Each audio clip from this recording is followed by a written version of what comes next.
ओवा टाकायच्या, गव्हाचं गहू बट्टींचं दळून ओवा टाकायच्या, हळद टाकायची, थोडं मीठ टाकायचं चवीनुसार.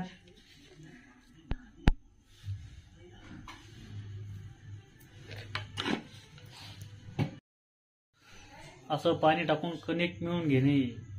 जास्त कोरडं नाही, चांगली मशागत करावी त्याची.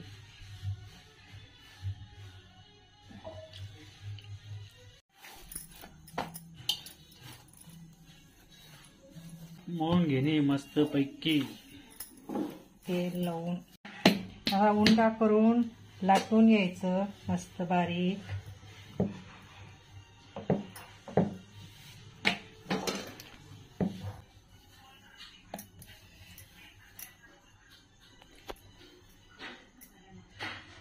असं वाळून घ्यायचं.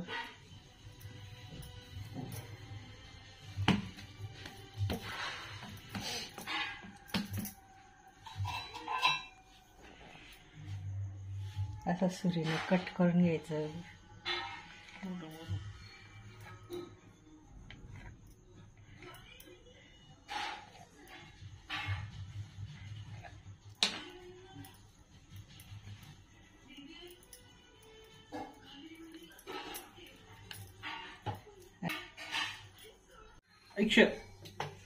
कढईमध्ये पाणी ठेवायचं, त्याच्यावर इडलीच्या जाळ्या ठेवायच्या.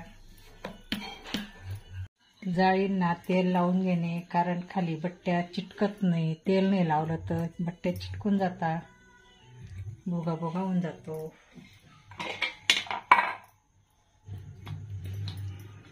घे तुला चल.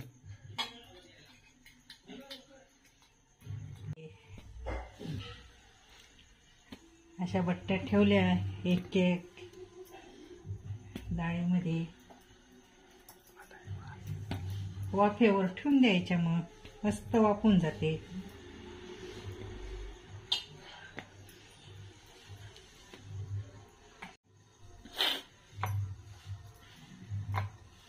आता वाफवल्या का त्या गहू आपण त्या बाहेर काढून चिरायच्या, मग तेलात तळायच्या.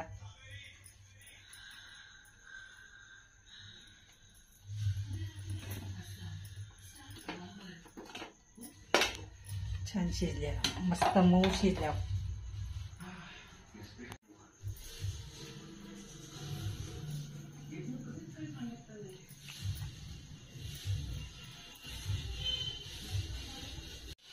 बट्ट्या वाफेतनं काढल्या, बट्टींचे असे खंड करून घ्यायचे, मग तेलात टाकून तळून घ्यायचं. हे बघा कसे पुडपुड मोकळे होतात मस्त.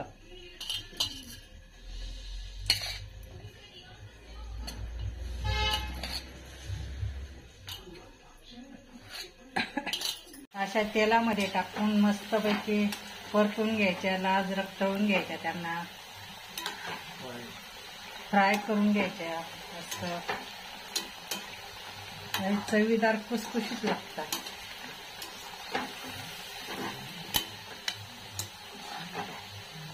वड्या कशा करायच्या,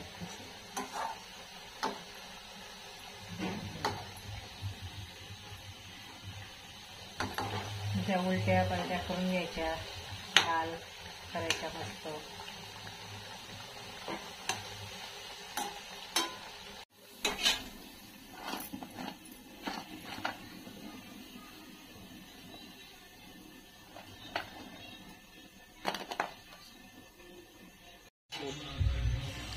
मिरच्यांची भाजी शेंगदाणे लावून मस्त तोंडीच लावायला छान लागते.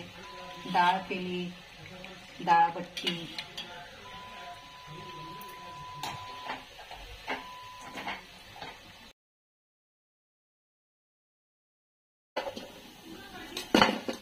असे बघा पुडपुड मस्त मोकळे झाले. व्यवसायिक कच्चा नाही.